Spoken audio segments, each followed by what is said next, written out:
From the years of 2000-something to 20-whatever, Halo was a constant in the universe. If somebody played games, chances were they played Halo. And if they didn't, they were weird and we ostracized them from society. Throughout my entire childhood, Halo was there. The new game comes out, it's the big deal. I was only like 10 when Halo 3 released. It felt like a pop culture icon that had spanned my whole life in the background. And like Hummers and Radio Shack, it was here to stay. There's not a nice way to say this, so I'll say it the mean way. Halo's not as big as it used to be. Not just the games, or this game in particular, but the whole brand seems to be in a state of severe decline in both perceived quality and relevance. For a few reasons, honestly. Mistakes were made, that's undeniable, but I just wanted to take a more casual, if not unfocused look at where Halo is, where it's going, and why it's going where it's going. Halo Infinite is a tragedy. If you like the game and the state it's in, that's completely a-okay. I'm not going to tell you what to like and what not to like, but the problems surrounding development are almost unheard of in a AAA game. Over the past few months, we've seen tons of development secrets pour out, reports that Microsoft outsourced a lot of the work on this title. That's not uncommon for a big blockbuster game, but this was excessive. Contractors were only on board for a maximum of 18 months, and when you're a game that takes 6 years to develop, it means a lot of people are coming in, doing a few things, and then handing it off to the next person. Mismanagement led to separate teams working on kinda separate games, and possibly 2/3 of the work done by 2019 was scrapped entirely. So yeah, Phil, that 2020 release date, that's not gonna happen. It's not gonna happen, Phil. Now, even considering all of this, I actually enjoyed the campaign. Sure, the story was pretty weak, and the open world design wasn't gonna appeal to everybody, but I had a good 20 hours of fun or so. Was it worth $60? Not a chance, but that's why Game Pass exists. It wasn't soul-crushing like Halo 5, but it wasn't gonna win Game of the Year. It wasn't the train wreck I was expecting. Of course, you already know, Infinite success, its legacy was going to be defined by that multiplayer. A live service where in real time you can see the extent of how mismanaged this project was. Because of all the outsourcing, much of the Slipspace's engine code is filled with junk. Contractors would create code that would fix one problem without regard on how it would affect future problems, moving on after the 18 allotted months. I have no direct insight into how the Slipspace engine works, but from what I've gathered, new maps, new weapons, even basic bug fixes can't be added in without creating the possibility of making more bugs. So yeah, that's why stuff like melee desync and everything else is still an issue. The team has to work on fixing the foundation, the core engine for future updates, while also having to deal with stuff like this. And it wasn't just the ineptitude of this management that affected the gameplay, it was greed. It was stakeholders with financial interest in the project that pushed for the controversial challenge system. The reason Infinite uses challenges rather than the standard do well at game get XP is because challenges are more frustrating. No, really. They can be designed to be more difficult if the game isn't making enough money from those challenge skips.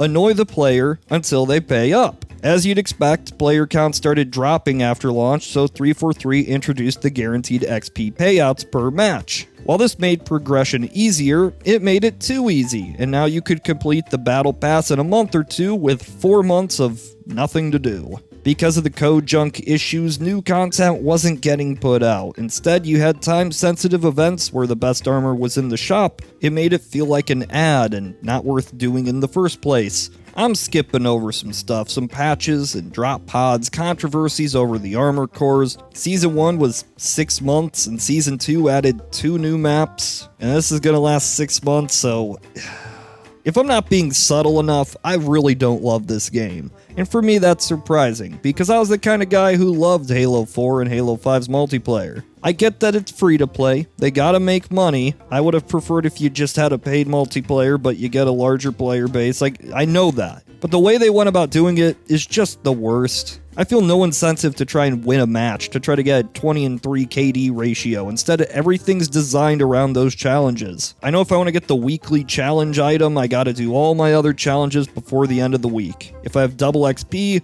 I'm not gonna just have fun with the game, I gotta do every challenge I possibly can. Even if I can pick up the rocket, win the game for my team, I'm gonna go for the plasma pistol if my challenge tells me to. Otherwise, I just feel like I'm wasting time. The fundamental gameplay loop becomes about completing doing arbitrary tasks rather than having fun. And the fact that this was all intentional, designed to squeeze more money out of your wallet, just pisses me off more. And sure, you could ignore all of this. Maybe the cosmetics are vapid and pointless to you. You're just in it for the game. Well, enjoy playing that game on the same maps and modes for months on end. Throughout all of Season 1, I felt like I was playing the game because I'd regret missing out on that level 100 armor or the special event skin in a few years when it might be something I cared about. Look at this, I got this thing in Season 1 when the game sucked, and now I stuck through it. I'm cool. It never felt fun. It was the video game equivalent of a job. I gotta do all this stuff in the allotted time before I can go and play the game I actually want to play.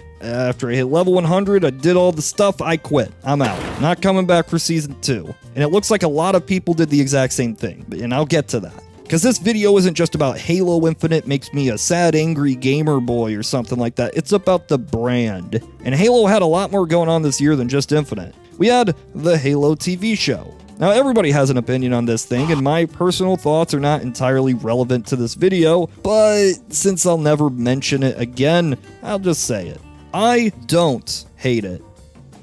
Are you surprised? Probably. And before you click off, hear me out. I'm not going to defend this show. I completely get why people don't like it. Why make a Halo show that has very little to do with Halo? But for a Halo TV show made in 2022, developed for Showtime, and plopped on Paramount Plus, it could have been a lot worse. You know, they should use that for a tagline. But my opinion, that doesn't really matter. The Halo community despises it, general critics are going to be mostly apathetic, and it's one of the best indications of where Halo is heading. The viewership for the pilot episode was listed as breaking records for Paramount Plus. I mean, wow, it must be a smash hit. Those numbers are given out to show investors, hey look, we have the next big thing on our hands. And there's a big problem with showing just those first episodes' numbers. Of course a lot of people are going to check it out. It's called Halo. It has a lot of marketing behind it. Got Master Chief. What is far more important is how many people stick around to the end. And conveniently, these numbers are not disclosed. Considering the trailers for the final episode had like 70,000 views, I'm assuming most people didn't stay around that long. Why does this matter? Well, 343 had planned this for a long time. In fact, it seems parts of upper management might have been more interested in this than in Halo Infinite itself. It was not designed to appeal to core Halo fans because the number of core Halo fans has dwindled for the last 10 years. Instead, it was created to get mass appeal. They wanted to bring more people into the Halo universe to buy merch and maybe play the games that they wouldn't have otherwise. This is what you do when you want to revitalize an aging brand, one that now almost entirely consists of a few thousand hardcore players. And considering the backlash, I don't think they succeeded. I mean, look at Infinite. Did it see a massive influx of users after the show? Did its Twitch viewership spike? No, for many reasons, but still, the show didn't help.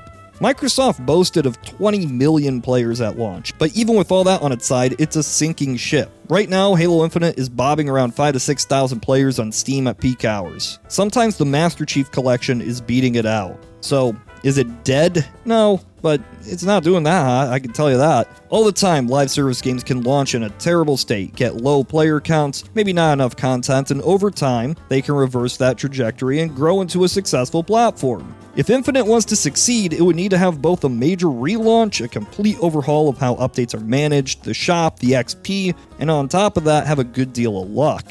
There's only really two ways this could happen. It could happen in late 2022 because of Forge and co-op campaign. There's been a lot of rumors getting attention from Sean W. that states Battle Royale in late 2023, Season 3 will last 6 months, and campaign DLC in 2025 or later. And look, I have no idea if that's true, but it sounds pretty realistic considering what we know. I mean, the multiplayer lead of this game left earlier in the year. I'm not sure if I'm counting on Season 3 or Season 4 getting a great overhaul anytime soon. And I think Halo Infinite does need a win, because if it doesn't get it, I don't know how long this will last. Imagine for a moment that you are Microsoft, the whole company, It's 2023. You got Halo pulling in a few thousand players across PC and Xbox. And you also have Warzone and Overwatch 2 now under the Xbox umbrella, which, given the performance of its predecessors, will probably outperform Halo Infinite's numbers by 10,000%. Halo will be the third most popular free-to-play FPS under Microsoft's control, and a distant third at that. It's weird to think, but Halo won't be a top-tier IP for the company anymore. And a lot of that is due to 343's management practices, but it's also due to time. As I said at the start, Halo was on top of the world, but that was a long time ago. The good old Bungie days, those lasted 9 years, 2001 to 2010. 343 has controlled Halo for a majority of its life. Somebody who is 18 right now, they were 3 years old when Halo 3 launched. They were like 6 when Reach came out. To them, 343's Halo was Halo, for better or worse. And I don't really know if these games brought in that many new players. I like the multiplayer, I'm just saying though. If you consider Halo 3 the peak of the franchise, or even Halo Reach came out over 10 years ago.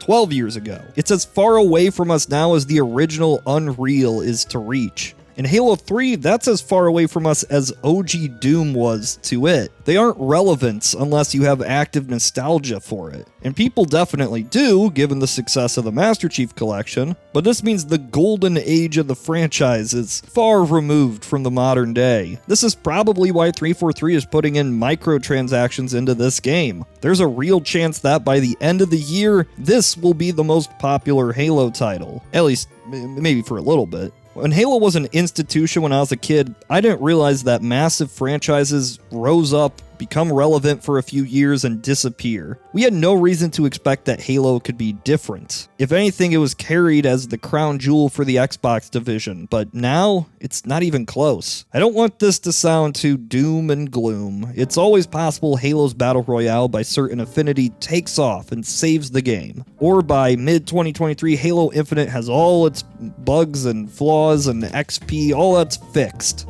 I don't know, isn't it telling enough that Halo fell to this point in the first place? Maybe I'm wrong. Maybe all of these issues will be fixed in a few months and I'll take the L. But I'm not gonna count on it. I give up. Go do what you want, Master Chief. Maybe all these problems could have been solved if they just would have made that Mega Bloks game. Would have saved the franchise.